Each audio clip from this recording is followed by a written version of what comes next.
Welcome to another episode of the Federal Newswire Lunch Hour Podcast with your host, Andrew Langer. Well, hey there, everybody. Welcome to another episode of the Lunch Hour with Federal Newswire. I'm your host, Andrew Langer, and if you are watching us on our YouTube channel, you can check us out on one of the many fine podcast platforms at which you can find the Lunch Hour. Basically, anywhere you're looking for podcasts, the Lunch Hour is going to be there. And if you're listening to us on one of those podcast platforms, you can check out what's happening in our studio by going and visiting the Federal Newswire's YouTube channel. You can also see our other podcasts on there as well, the Business of America and the China Desk podcast. Please leave a like, leave a comment, subscribe, and most importantly, let your friends know and your family members' friends know all about how much you're enjoying the Lunch Hour. Very excited to bring our guest on. His name is Rick Santorum. He's a former United States Senator, a two-time presidential candidate who won 11 states, including the 2012 Iowa Republican caucuses, 4 million votes during those primaries. He served 2 terms in both the House of Representatives and the United States Senate, where he became a leading government reformer, pro-life advocate, and national security expert. He's the author of the New York Times bestseller, It Takes a Family, American Patriots Answering the Call to Freedom, and Blue-Collar Conservatives Recommitting to an America That Works. Rick and his wife, Karen, are also the co-authors of Bella's Gift, chronicling their special needs youngest daughter, Bella, who was born with trisomy 18. I know I'm mispronouncing that, Senator, and I apologize. Close enough. There you go.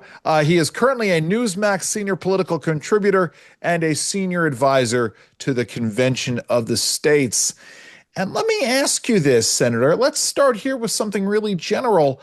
I mean, obviously, you have a large family committed to the issue of family and the intersection of families and public policy. I mean, how does having a large family, how does that inform your public policy decision making? Well, it's a great question, and I don't think it's quite as obvious as it sounds. But we all obviously all of our lives influence how we view things. And I grew up in a very ordinary middle class, 3 kids. I was the middle child, family. But family was always, my dad was an Italian immigrant, and he focused very much on the importance of family. I visited my grandparents every other weekend. I mean, it was family, family, family. And so when I got married, I ended up marrying a wife who was the 10th of 12 children. Wow. From an Irish Catholic family. So I was Italian Catholic family. So it was sort of a given that we were going to have a large family because that's the center of life. Yeah. It is where all the important things happen. And I give lots of talks now to young people, and I always say, there's only one thing you do in your life that you will do in your life, or you may do in your life, not will do, but you may do in your life that lasts forever. Everything else you do, every great deed you have, every accomplishment, they all fade away, and in a few generations, nobody remembers them, and there's nothing eternal about it. I said the only thing you ever do that lasts forever is to co-create with God a human soul. Yeah, and having a child, and that is forever. That soul lasts into eternity, and what you do to help shape and mold and form that soul so it can be a successful journey through life and into heaven is the most lasting and important thing you'll ever do. I agree. So, yes, that is the central part of how I look at things. Actually, I want to take a step way back and away from the whole policy thing. And this is, you're going to tell, this is a little bit of my own therapy session here, and I apologize in advance for that. So you and your wife both come from large families. How do you guys navigate the invariable problems that happen around holiday time, the various conflicts that happen in terms of who needs to be there and where? How do you navigate interpersonal things? We're very fortunate. We have 8 children. We had our son Gabriel passed away, and so we still have 7 here on Earth, and we're very blessed. They all live within 20 minutes of us, and every Sunday we just invite you come over for lunch, and so we have church in the morning, and after church you come over. We have because we have seven grandchildren, the oldest of which is three, and we have three more going to be born in the next 5 months. That we have it early in the day because the kids go to bed early at night, and we just invite, if you want to come over, come over. I would say 90% of Sundays, all the kids are here, Sure. and they hang out together. So holidays are important, but we have a holiday every Sunday, and we see our kids every Sunday. So if they have to go somewhere for Christmas, no big deal. That's fine. But they tend to want to be here, Sure. and so I say that because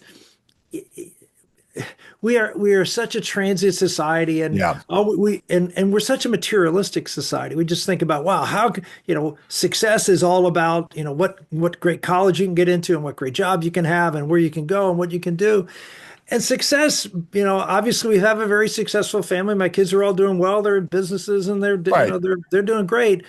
But success is not really defined. We never define success as material things. We define success as centrally the family and our faith, and guiding our children to have a strong faith so they can be with God in heaven for eternity. That's success. I can think about material goods that I've gotten. I can also think about special occasions that I've had with my family. But it's those singular moments, the moment where something happened and one of my kids was trying to make me do a spit take with whatever I was drinking. And it's those little moments that are the ones that I will always cherish. I mean, the big moments, obviously, I will as well. Yeah. Let's get into why we want to dive here, because I'm sorry. It's Well, these are the it things ties that are in. It ties into, right. one of the things we're going to talk about, because I wrote a book back in 2004 called It Takes a Family. It was in Yeah. response to Hillary Clinton's book, It Takes a Village. Sure. And, her village, as we all now know what the village is the government. Right. The village is the state. The state is the village, and they are the ones who are to provide and care. And I remember we were debating Hillary Care, and that author of it said, I love your children as much as you do. Right. And I remember a guy named was Ira Magazine. And I remember Phil Sure. Graham. He sent it to Phil Graham, who was the United States Senator at the time, and he says, "Okay, you love my kids as much as I do. What are their names?" Right? Yes, absolutely. But they don't know, and they don't care about your kids' names. They care about children. and They don't what care we're about your kid. And what we're And so- seeing now is policy where that takes it to the nth degree, where it is the concept of in loco parentis in a very Yep. real and scary way, which you're right. It is a perfect safe way into talking about your concerns with the Kids Online Safety Act, which, one would think, given your background and who you are, this would be something you would be in favor of. But no, you are concerned about the powers that would be handed to the federal government in this. Talk about this. Yeah. So just so you know, I mean, I have a background of actually doing things way back when, actually with Hillary Clinton to stop pornography and other types of horrible things in our libraries, in our schools. I helped pass a law to do that. Now, so I'm very aggressive when it comes to what the government can, whether it's schools or other government institutions, in constraining them and in creating opportunities for your kids to be exposed to things they shouldn't do.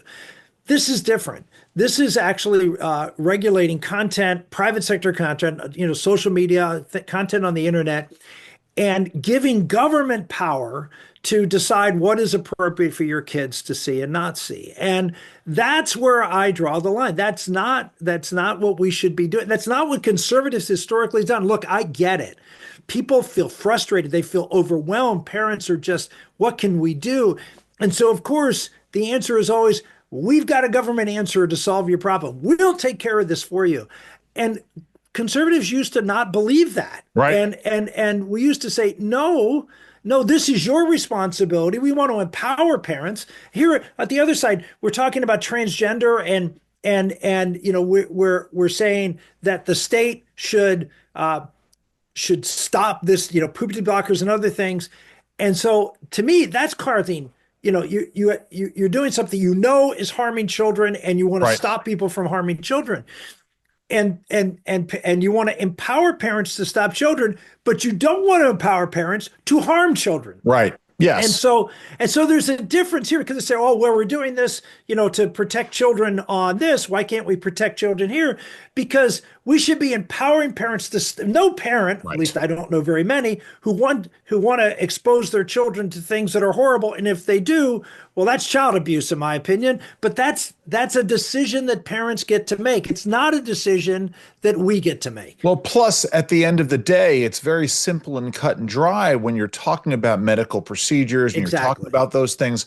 But when you're talking about access to, let's just say at the end of the day, access to information, and then you're Right. talking about, the reaction to that information and how the reaction to that information, impacts somebody over the long term, then you're talking about all kinds of interpretations Gray and areas and nuances, and right? gray areas and nuance, and we all know how well the government has done and bureaucracies have done dealing with gray areas and nuance, haven't we, Senator? Yeah, think about it. I mean, what this bill does is gives the Federal Trade Commission, Lena Yeah, Khan, I mean, someone who is a complete Marxist, gives her and her buddies the right to decide what is appropriate information that your child should be able to see. So if it's about approving your your feelings of gender dysphoria, yeah, that's great. If it's about pro-life, no, that's dangerous because we want to right. that's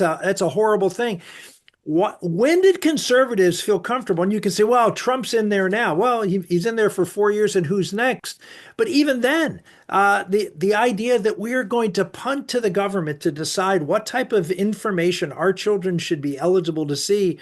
Again, this is some of my knock on conservatives these days, which is, again, we've become so materialistic, we forget that the most important thing, right, Yeah, is empowering parents and giving parents more control of their children and to protect them from the state, to protect them from the popular culture, to protect them from schools. Why do we for school choice? So parents can right. control the information flow. Why are we for things to empower parents? And in this case, no, we're going to say no. We're going to take this one because this is too hard for you. It's not hard. You talk to parents, and I talk to a lot of them. What 6-year-old needs a smartphone? Right. None.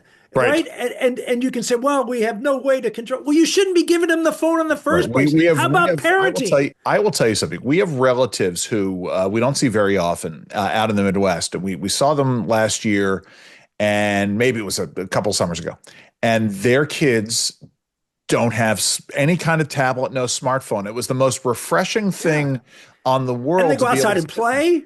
Oh yeah, and but also they have imagine sitting play. there in a meal and having a And they conversation. have exactly. You know, We have allowed our culture to. I mean, this is social media. It's a drug, right, and we expose. It's like giving your 8-year-old the keys to your car, your Ferrari, and say, "Hey, go have fun." Who does that? right, Nobody. And yet, and parents maybe 10 years ago they didn't know this. Parents today know the dangers right. of it. It just takes And time. it's the It difference takes effort, and to and they don't want to. They want someone else to do it, and that's just wrong. take that analogy a step further. It's the difference between, making it so that the parents are empowered to not give to make it illegal for parents to give the keys to their kids with the car, but not going the next step of making it impossible for the parents to use their car, right? I mean, it's the difference Right. between, what we do with cars and what we've done to, I don't know when the last time you bought a gas can,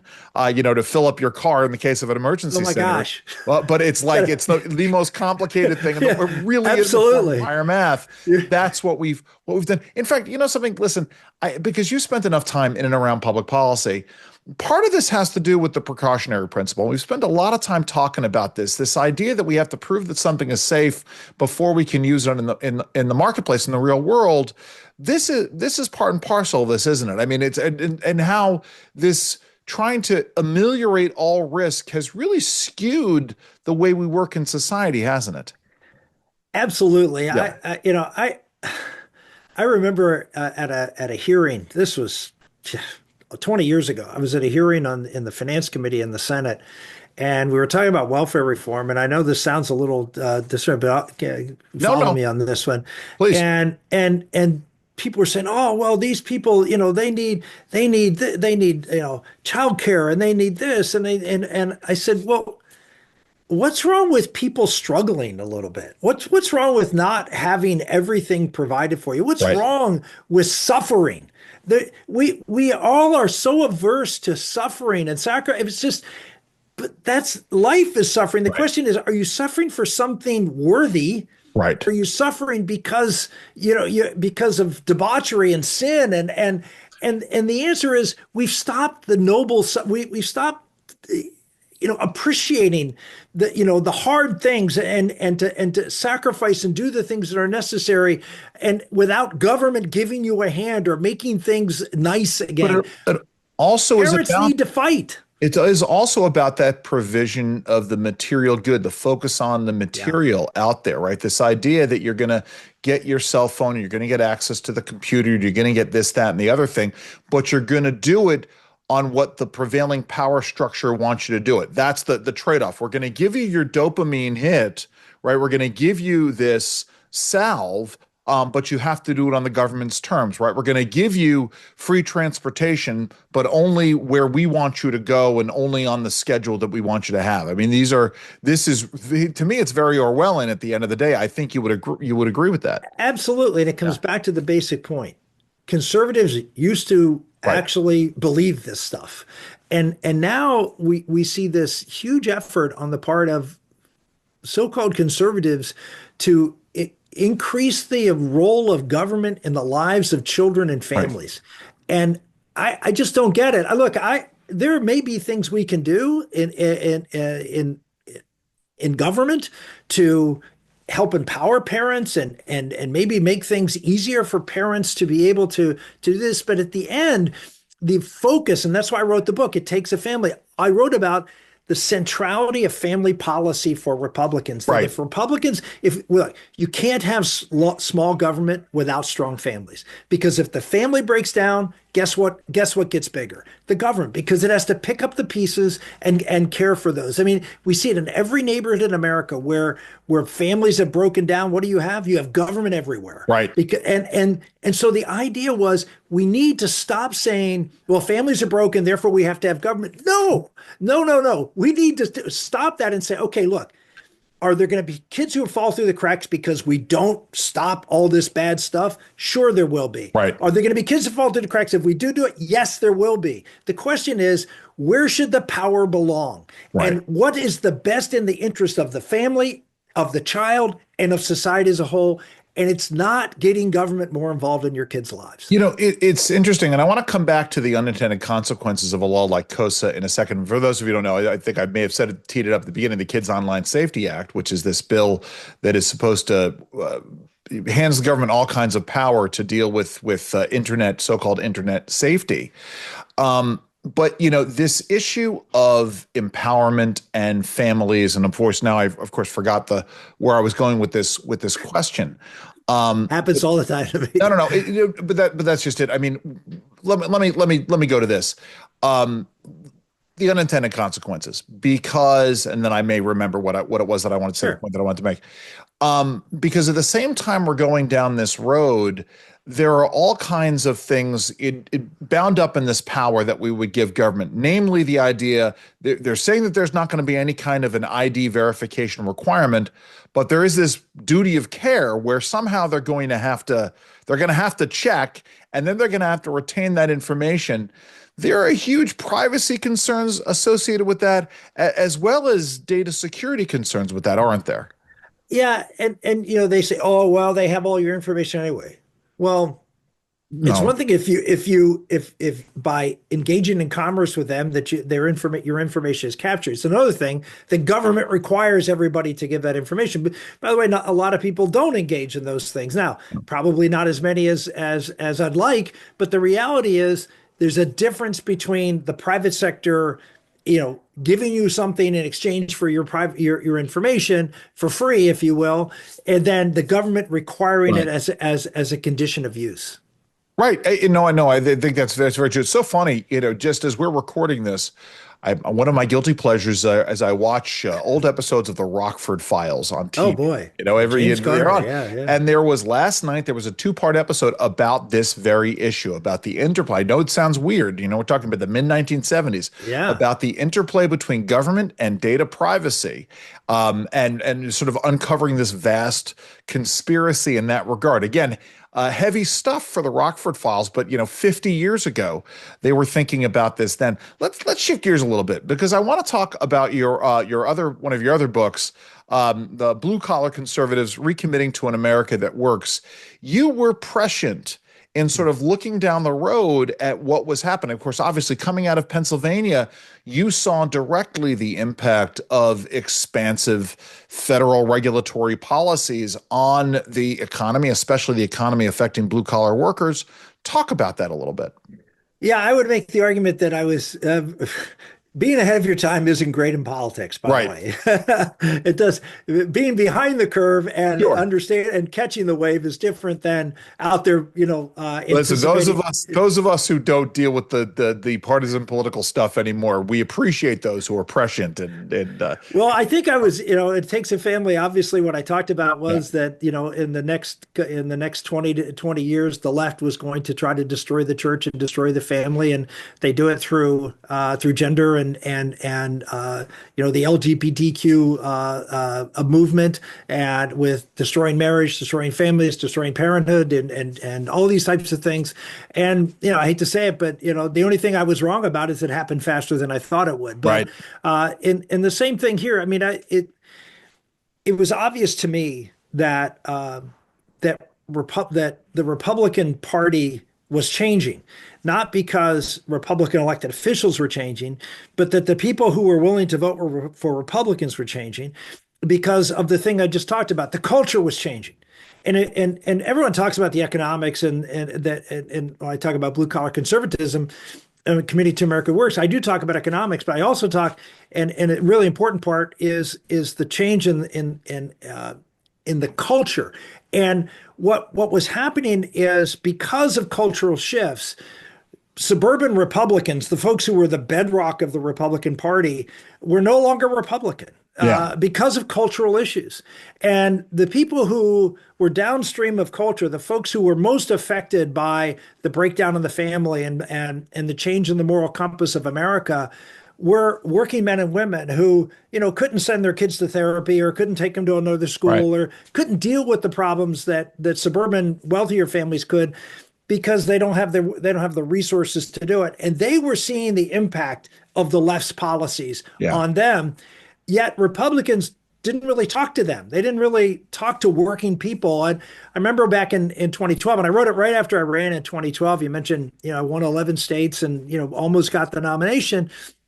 It wasn't because of my cultural warrior status, which I certainly had. It's because I was out there talking to blue collar people, and right. all of the polls show, all of the exit polls on all of my races showed that I was winning those voters, and they were the growing part of what the Republican Party was about. And so I really tried to focus on, how are we going to develop policies that are going to talk to blue collar people? And immigration was big, trade was another one, manufacturing, energy. Those are the things I talked about in my campaign, and they resonated to the point where I almost, without hardly any money, was able to win the Republican nomination.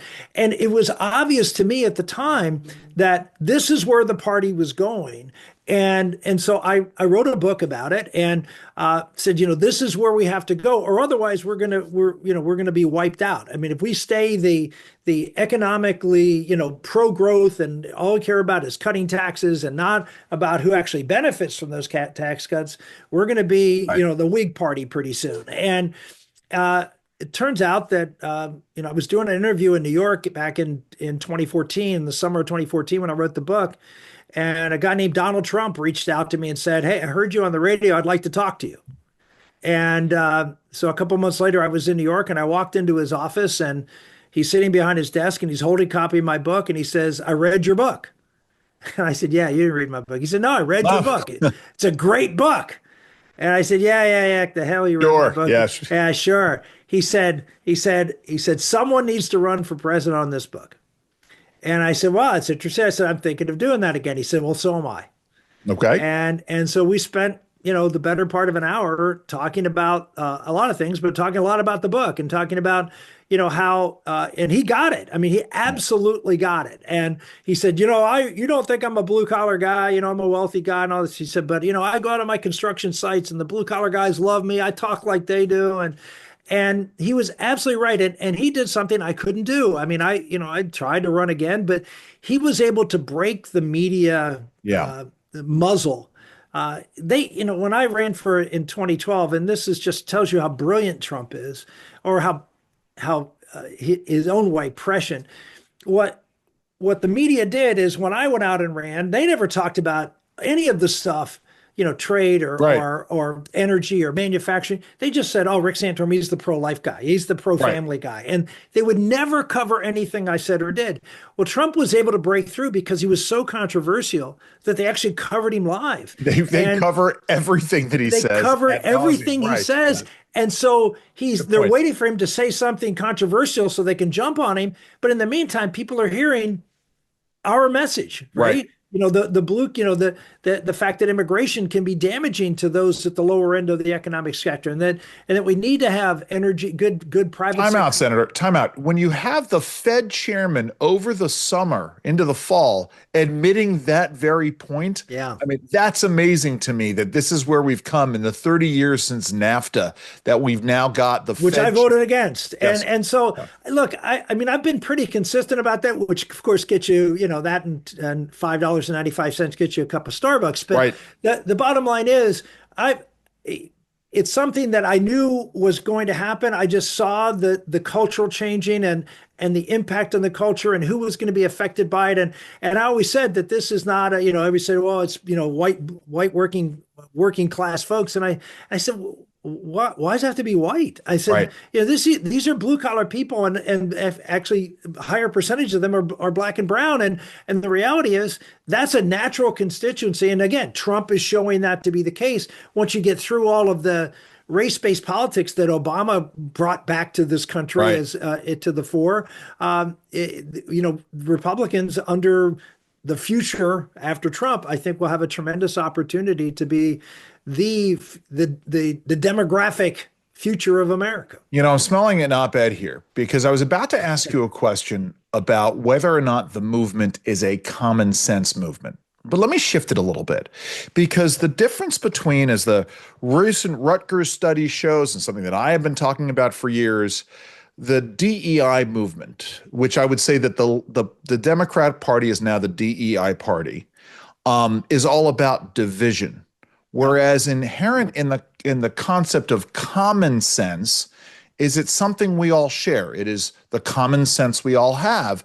So I'm going to ask you this. I mean, how do you see that distinction between one party which wants to divide people and one party which wants to move forward on the shared concepts, the sense that we all share? Talk about that. Yeah, look, the Democratic Party is based on Marxism, which is class struggle and divide and conquer, and whether it's class struggle economically or class struggle from the standpoint of race or ethnicity, this is the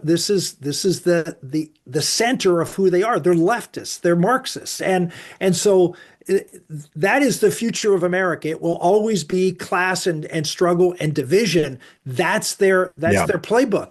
Whereas I talked about when I wrote Blue Collar Conservative. Yeah. Excuse me. When I wrote It Takes a Family, it takes a family, conservatism, and the common good. And so what I talked about is, common good and common sense, as you mentioned, things that we all understand to be true because we witness them. We know transgenderism isn't real, that men cannot be women. We all know that. And it's common sense, yet they believe it. Why? Because it's a tool to divide people. Right. Yeah. And so the answer is yes, if we stick to those common sense ideas, if we stick to, the idea that free market principles actually work and that we need to pursue them, that we need to be a country that looks after our own economic self-interest and is willing to to fight for those interests instead of doing things that disadvantage the people who are important to the base of our country. Those are the kinds of things that just to me are just very much common sense and can be a super majority party for a long time. So before I let you go, I mentioned this before, and I know you got all kinds of people living with you, staying at your house, all kinds of, got a big family. But I always ask my guests, and I didn't tee this up with you before, I'll tee it up now. So when I was contemplating adding another podcast to my repertoire, and I do 3 podcasts now, and I don't recommend that anybody do 3 podcasts, but when I was contemplating adding another podcast, I was going to do one called Outside Interests. And the idea was to talk to folks who are involved in politics and public policy about things that have nothing to do with politics or public policy. They're outside interest. And I got it because, one policy guy I know plays blues harmonica in a blues band in Maryland. Another guy, a senior Senate staffer, plays guitar in a rock band. So, I mean, when you have the time and you're not doing this work, how do you spend that outside time? What are some of your outside interests? Yeah, I have absolutely no talent. Yeah. I mean, I have no talent. Yeah, none. So I can't play anything or do anything like that. So, again, I go back to my roots, if you will. My grandfather, when he came over to this country, he had a little garden in the backyard, and that was something that he used to feed the family back then. He was a coal miner, and I always felt like that was when you do so much, and you're in politics. You see very little tangible things that, I did this and I can see the benefit that it caused. And the nice thing about being out and, first off, you're working outside. And so if you're in a garden, in my case, I have fruit trees and I have berry bushes. And so we have a little bit of land. And so I grow a bunch of stuff. Nice. And then I have bees. That's another thing I do. And so we have a little place where, I can, and the other nice thing is I take them, and the best way to get fruit to people is fresh. You get so much in, it's just hard to give it away. Of course. So I can it, or in many cases make jams and jellies. And I want some of that jam or jelly. So I make about 300 or 400 jars of jam every year, and I'm giving it out all over the place all the time. So it's a lot of fun. So next time I make sure we'll get you something. I appreciate that. Well, Senator Santorum, how do folks find out about the good work you're doing? I'm at Patriot Voices. So if you can go to patriotvoices.com or ricksantorum.com, that'll take you there and tells you all the things that we're up to. And then, as you mentioned, I work at Newsmax, so you can tune into Newsmax. And I also work on a project called Convention of States, which is to do something to restore federalism in this country, to have a convention of states that would propose amendments to limit the power of the federal government, in other words, the jurisdiction of the federal government, to limit the fiscal policies of the federal government, and to limit the terms of federal office holders. So that's another thing I do. I travel all around the country trying to get state legislatures to rise up, take their constitutional role, and control the out-of-control federal government. Well, at some point, you and I will have a conversation about that, and my desire to repeal the 17th Amendment along with that's where it all started. That was the fall of the Republic started with that. We will talk more about that. Listen, everybody, this has been yet another episode of the Lunch Hour with Federal Newswire. Our guest today has been Senator Rick Santorum. Go and check him out, ricksantorum.com, as well as all the other places that he mentioned. As I said, if you are watching us on our YouTube channel, leave a like, leave a comment, smash down on that subscribe button. You can also listen to us on one of the many fine podcast platforms at which the Lunch Hour is released on. Almost all those platforms. Tell your friends and your family members and your family members' friends. I've been your host, Andrew Langer. Have a great week, everybody. Enjoy the rest of your lunch. This has been the Federal Newswire Lunch Hour Podcast, hosted by Andrew Langer. Check out the Federal Newswire's family of websites, as well as their social media stream.